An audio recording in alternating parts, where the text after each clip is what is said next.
Assalamualaikum, salam sejahtera. Saya Zulfikri Yusof. Ini adalah agenda Awani. Kami bawakan khas untuk anda dari World Urban Forum ke-12 yang dianjurkan oleh UN Habitat.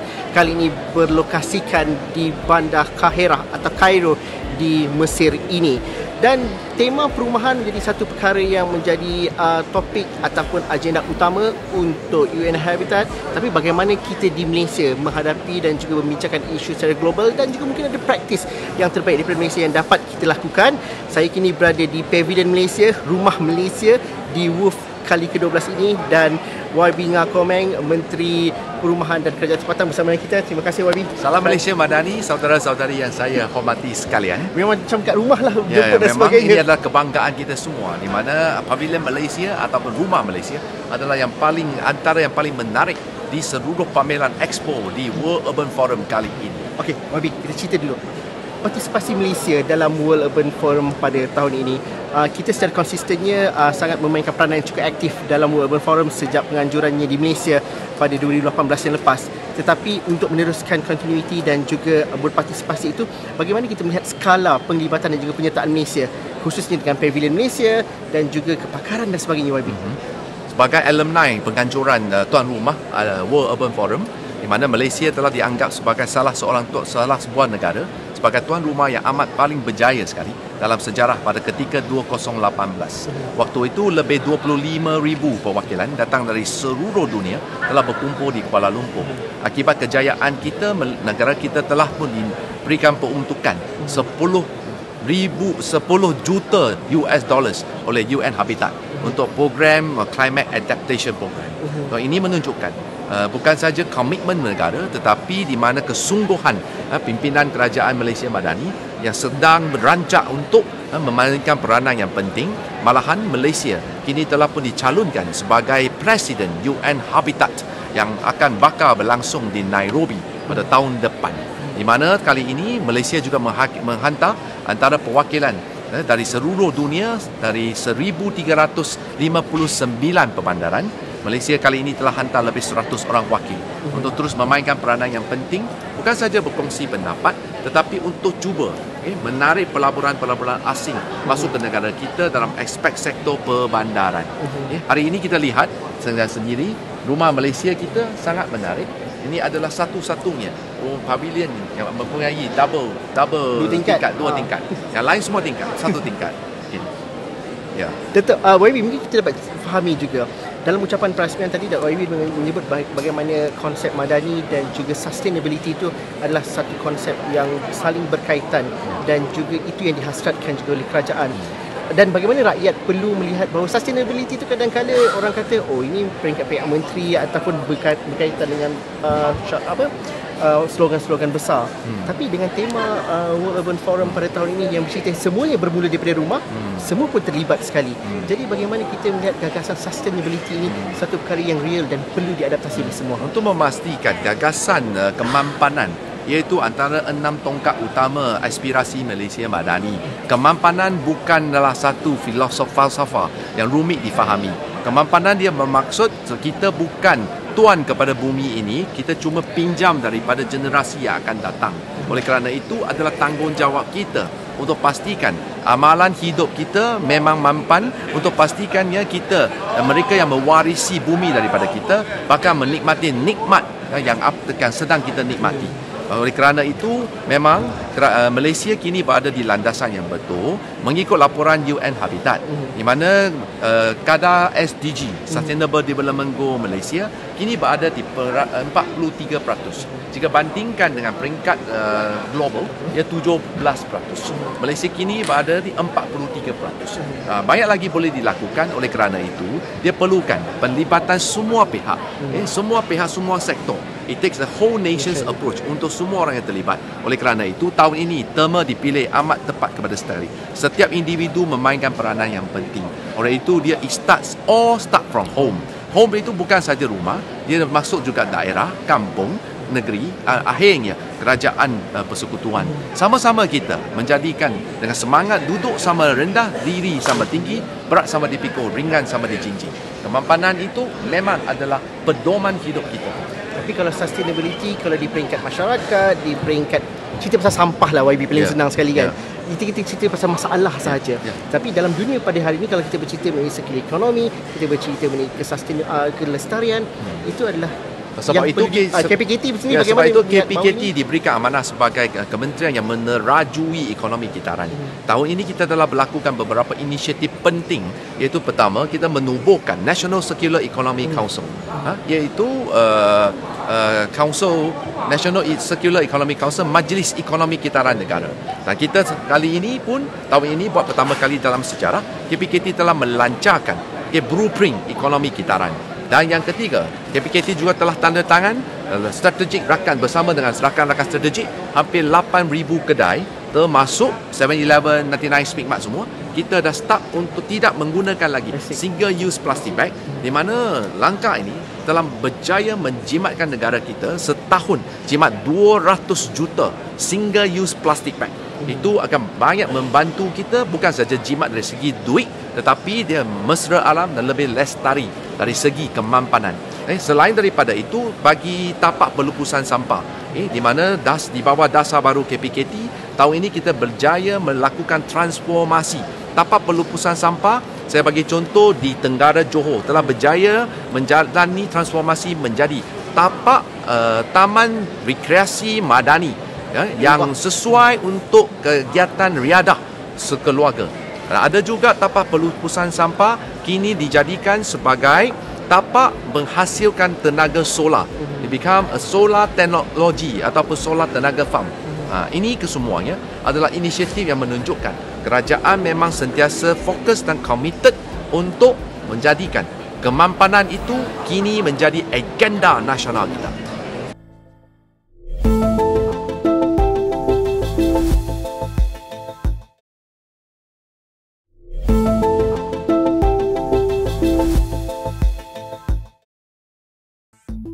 Tapi satu perkara yang penting untuk kita bincangkan dalam kapasiti Malaysia ialah mengenai aspek perumahan. Dan itu juga dibincangkan secara khususnya dalam World Urban Forum. Urbanisasi dan juga perumahan, satu perkara yang tidak dapat dielakkan antara duanya. Kita ada kejayaan yang baik dalam aspek perumahan awam di Malaysia. Bagaimana itu sering kali menjadi mungkin katakan modal untuk Malaysia. This is our success story. Kalau dikongsikan bersama dengan rakan-rakan negara-negara membangun yang lain. Bagaimana YB melihat dari segi sektor perumahan, memang saya berasa amat bersyukur sekali di mana Malaysia diiktiraf sebagai antara satu teladan yang ditonjolkan di World Urban Forum di pentas dunia sebagai satu negara yang berjaya telah menawarkan rumah mampu milik yang berkualiti tinggi. Untuk makluman semua, di mana KPKT telah pun mensasarkan pembinaan 500,000 unit rumah mampu milik menjelang penghujung AMK12. Dan setakat September tahun ini, kami telah berjaya mencapai 89%, iaitu 434,000 unit rumah mampu milik telah berjaya dirancang, dibina dan ada juga sedang dalam pembinaan dan ada siap. Oleh kerana itu, ini menunjukkan kita memang serius. Dan dari segi kadar pemilikan rumah, untuk makluman, 76.9% rakyat keluarga Malaysia kini memiliki rumah sendiri. Ini slogan kita, rumahku, syurgaku. Kami KPKT nak pastikan supaya setiap keluarga Malaysia memiliki rumah idaman mereka. Supaya rumah bukan saja tempat berteduh, berehat, tetapi ada satu tempat untuk membina kebahagiaan untuk keluarga semua. Saya nak tingkatkan sikit soalan saya itu pasal kejayaan kita dalam perumahan itu. Kerana kita tidak dapat tidak untuk katakan bahawa rumah mampu milik versus rumah mampu lihat contohnya. Itu kadang-kadang suara-suara nakal. Tapi sudah pasti itu satu jalan panjang untuk dilakukan oleh KPKT. Bagaimana kita nak melihat bahawa itu satu aim ataupun satu cadangan yang kita lihat bahawa satu mampu milik, satu lagi rumah yang mampu milik tidak ada stigma bahawa ianya dibina dengan kualiti rendah ataupun dalam persekitaran yang tidak sihat. Pandangan Kerajaan Madani amat sedah tentang aspek persoalan ini. Oleh kerana itu, pada minggu ini KPKT telah melancarkan iaitu program residensi rakyat PRR untuk menggantikan PPR. PPR itu telah bermula pada tahun 1995. Tahun depan genap 30 tahun. Maka sudah sampai masanya kita naik taraf daripada PPR menjadi PRR. Apanya istimewa PRR? PRR ini adalah antara rumah rumah mampu milik yang dibina oleh kerajaan yang setaraf dengan mereka yang terbaik di dunia, termasuk HDB Singapura, termasuk Australia dengan lain-lain. Ini rumah mampu milik ini kita dah ada konsep yang baru. Di mana konsep barunya semua PRR yang akan datang, dia mesti pertama Q-Classic score kualitinya lebih 80 markah. Ini adalah taraf kondo. Yang kedua, dia ada tenaga solar supaya dia menjadi bangunan hijau. Yang ketiganya, pembangunannya bersepadu. Dia tidak lagi stand alone apartment, tapi dia ada pelbagai kemudahan. Ada juga ATM machine, ada juga kedai sebenarnya, ada juga surau, ada juga gelanggang, sport, riadah dan lain-lain. Termasuk open space yang di mana kita boleh banggakan. Kita nak jadikan PRR antara yang terbaik. Dan harga mampu milik. Harga sangat-sangat mampu milik. Dia bukan mampu tengok tapi mampu milik, di mana kerajaan bercadang untuk hanya sekiranya dijualkan, room PRR ini akan dijual hanya dengan harga RM60,000. Sekiranya di kawasan luar bandar. Serendah itu kerana mereka yang akan membeli itu, dia dapat subsidi yang besar daripada kerajaan. Bagaimanapun, di mana kerajaan bercadang untuk tubuhkan tabung perumahan negara. Mereka yang dapat subsidi itu, dia ada 10 tahun tak boleh jual. Ada tempoh moratorium. Lepas itu jika dia jual, keuntungannya dia kena pulangkan kepada kerajaan masuk dalam tabung perumahan negara. Supaya KPKT boleh gunakan tabung yang sama untuk membantu mereka yang lebih memerlukan bantuan. Sebab itu inilah salah satu model kemampanan pembinaan rumah.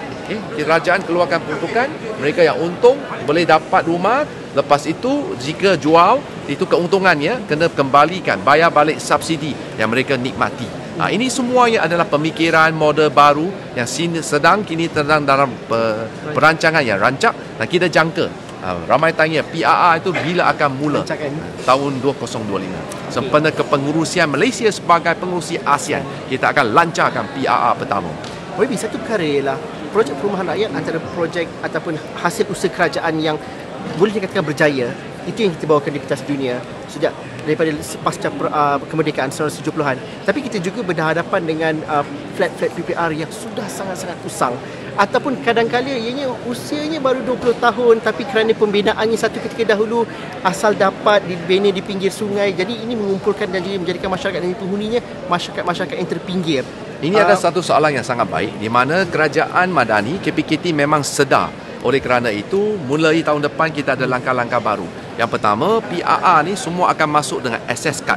Okay? Masalah kebanyakannya mengapa bangunan dia usang dive kerana ramai enggan bayar kos penyelenggaraan ataupun maintenance fees. Untuk pastikan semua bayar, lain kali semua nak masuk kena pakai access card. Yang ada bayar boleh masuk, tak bayar mohon maaf. Itu adalah cara baru untuk pastikan setiap orang bayar dan PRR baru itu dia akan ada satu tabung untuk penyelenggaraan. Satu berita baik yang saya boleh kongsi di sini, di bawah pimpinan Yang Amat Berhormat Datuk Seri Anwar Ibrahim, Belanjawan 2025 buat pertama kali telah meluluskan peruntukan paling besar dalam sejarah untuk baiki lift. 200 juta tahun depan akan diperuntukkan untuk kita baiki semua lift dan juga mencatkan bangunan-bangunan baru. Untuk pastikan rumah-rumah PPR yang usang daif tu, kita akan berwajah baru lagi. Cuma saya perlukan kerjasama penghuni-penghuni PPR. Jaga kebersihan kerana kebersihan adalah sebahagian dari keimanan dan dia juga amat penting. Kebersihan adalah kewajipan dan juga kena ingat bila kita menikmati segala kemudahan adalah penting juga kita kena pikul tanggungjawab. The hearts itu orang kata the rights and the responsibility should come together. Itulah sebabnya sekiranya tuan-tuan boleh bayar langganan fee Astro, jangan lupa untuk bayar fee penyelenggaraan supaya rumah anda akan sentiasa bersih, teratur, selesa dan selamat.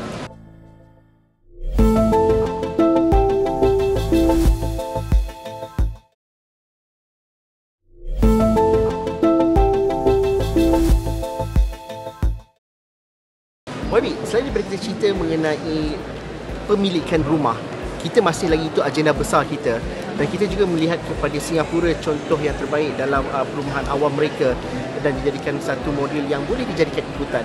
Tapi saya ingin mengambil juga apa yang berlaku di Singapura. Apabila mereka merancang sesuatu, mereka melihat kepada dalam tempoh 50 tahun akan datang dan kita tidak jauh daripada Singapura dalam berdepan dengan aging population, masyarakat menua. Hakikatnya, rumah PPR kita di hari ini adalah terdiri daripada sandwich generation yang ada warga emasnya, ada warga yang macam baru nak besar keluarga dan juga ada anak-anak kecil. Bagaimana kita melihat perkara itu? Kerana modul itu bukan saja perlu datang dalam sustainability dalam bentuk rekaan dan juga murah dan juga mampu dimiliki, tapi untuk generasi yang akan datang. Bagaimana kajian dan juga dilakukan? Memang ini adalah sentiasa dalam perhatian Kementerian KPKT, di mana menerusi Plan Malaysia, di mana hampir semua bandaraya ada plan untuk pembangunan masing-masing.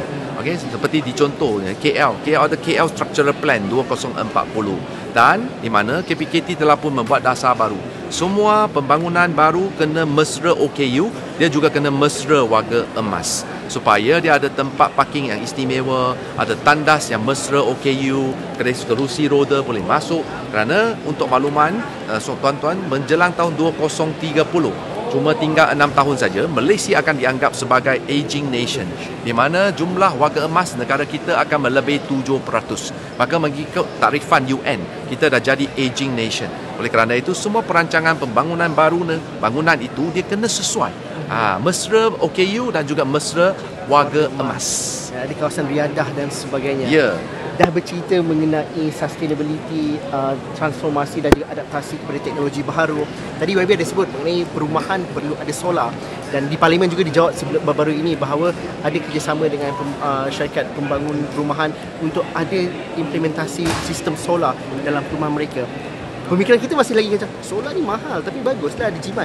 Bagaimana itu dapat dimudahkan dalam bentuk dasar, undang-undang, apa engagement antara kementerian dan juga pelbagai kementerian sebenarnya saya kira kat situ, dan juga dengan pemaju perumahan serta demand daripada masyarakat. Untuk makluman semua, di mana Kerajaan Madani telah pun melancarkan dasar peralihan tenaga baru yang boleh diperbarui negara, di mana kita sekarang ini lebih tekan kepada mana sumber tenaga yang boleh diperbarui, termasuk tenaga hidro, termasuk tenaga solar. Oleh kerana itu, PRR yang kita lancarkan itu, kita juga nak pastikan dia ada juga elemen-elemen Green Building Index, bangunan hijau yang mesra ataupun lestari alam. Itu sangat penting supaya kita sentiasa dinampak Malaysia komitmennya sebagai satu model yang boleh dicontohi atau boleh jadi teladan yang baik oleh negara-negara asing. Dan oleh kerana itu, untuk pastikan dia lebih mudah, di mana saya rasa menerusi Petra, Kementerian Petra, berbagai insentif telah pun diberikan untuk mereka menghasilkan lebih sumber tenaga solar yang bakar. Kerajaan telah menetapkan sasaran supaya jumlah bekalan tenaga yang boleh diperbarui meningkat daripada 5% menjadi 35% dalam tempoh 10 tahun yang akan datang. Wabi, kita banyak cerita pasal polisi, tapi dalam masa sama juga pembuat dasar perlu berdepan dengan keberanian untuk mengubah masyarakat, untuk mengubah. Contohnya lah, kalau kita nak cerita pasal penggunaan plastik secara single use plastik, kena bayar tu dulu. Satu hal juga modal politik dan juga kemarahan rakyat juga. Tapi kini dah berubah dalam masa 10 tahun contohnya. Bagaimana rakyat perlu ada engagement dengan kementerian? Kementerian perlu mendekati rakyat untuk cerita pasal sustainability ni bukan satu yang seksi untuk mereka cerita. Mereka kata, oh ni kos tambahan, ini kita tak boleh buat ni, kenapa kita kena buat begitu? Cara dan juga approach daripada kementerian. Cara saya nak jawab soalan ini, saya jawab dengan dua peribahasa Melayu. Pertama, hendak 1000 daya, tak hendak 1000 dalih. Okay? Satu lagi, di mana ada kemahuan, di situ ada jalannya. Okay? Jangan bagi pelbagai alasan dalih seolah-olah dia tidak boleh dilakukan. Saya bagi contoh, dulu bila Pulau Pinang start dengan ban single use plastik, kononnya orang marah, tapi sekarang dia dah jadi satu amalan yang begitu biasa sekali, di mana seorang boleh terima.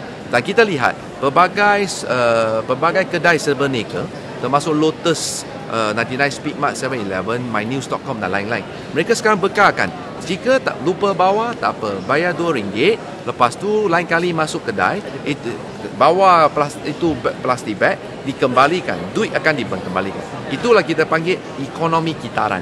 Itu satu bag plastik, sebab itu kita tak anti plastik, kita cuma larang single use plastik. Dan bagaimana hal-hal lain seperti kitar semula yang dapat dilakukan dan juga projek-projek yang lebih lestari dan juga lebih mampan di masa akan datang. Ini melibatkan approach dan juga galakan yang lebih menyeluruh di kalangan rakyat. Kerana kadang-kadang kalau contohnya solar ataupun perancangan bandar yang lebih sustainable, demand ataupun kemahuan daripada rakyat itu perlu mendesak stakeholder seperti pemaju perumahan, seperti pembiayaan juga, satu perkara yang penting juga. Bagaimana YB melihat bahawa rakyat perlu jaringan ini pertama satu agenda kita utama? kena tolak tangkisan atau anggapan bahawa seolah-olah kemampanan itu lebih mahal. Tidak semestinya. Saya bagi Extra contoh. cost orang kata kan? Tidak. Sebenarnya ini adalah satu misconception. Saya bagi contoh sekarang, kita tak pergi ke kedai tu, tak bawa plastik bag. Lepas itu kita bayar RM2, 99p mak bagi satu bag. Tapi apabila kita kembali, duit itu dikembalikan, maka kos apa? Kos kosong. So siapa kata dia tak jadi lebih mahal pun, kos sebenarnya kosong kerana dia ekonomi kitaran. Lagipun apabila bahan itu boleh dikita semula, kita 10 kali, mestilah kos dia lebih rendah. Cuma masalahnya kita kena pastikan dia ada economy of scale. Lebih ramai orang guna, ramai orang kita menghasilkan produk itu, maka harganya akan turun, kosnya lebih rendah. Tapi akhirnya mungkin antara perkara yang kita lihat di dalam perbincangan di WOOF kali ke-12 ini ataupun nanti di COP ialah hal yang berkaitan dengan green economy ataupun dalam masa pelaburan yang lestari. Kerana apabila kita cerita mengenai go local dan juga local action itu menuntut bahawa PBT mampu untuk menjanam pendapatan sendiri. Mereka mampu tarik pelaburan. Sejauh mana visi itu ada di Malaysia? Kerana ada juga success story di kalangan PBT kita sendiri yang perlu dikongsikan. Ya, sebab itu hari ini saya amat bersyukur sekali di mana Malaysia diberikan penghormatan tadi untuk merasmikan Business and Foundation Assembly di World Urban Forum. Malaysia diberikan penghormatan sebagai perasmi. Saya sendiri telah pun rasmikan forum tersebut. Ini hanya 5 buah negara diberikan penghormatan antara 184 buah negara. Kita fokus untuk mengangkat martabat imej negara.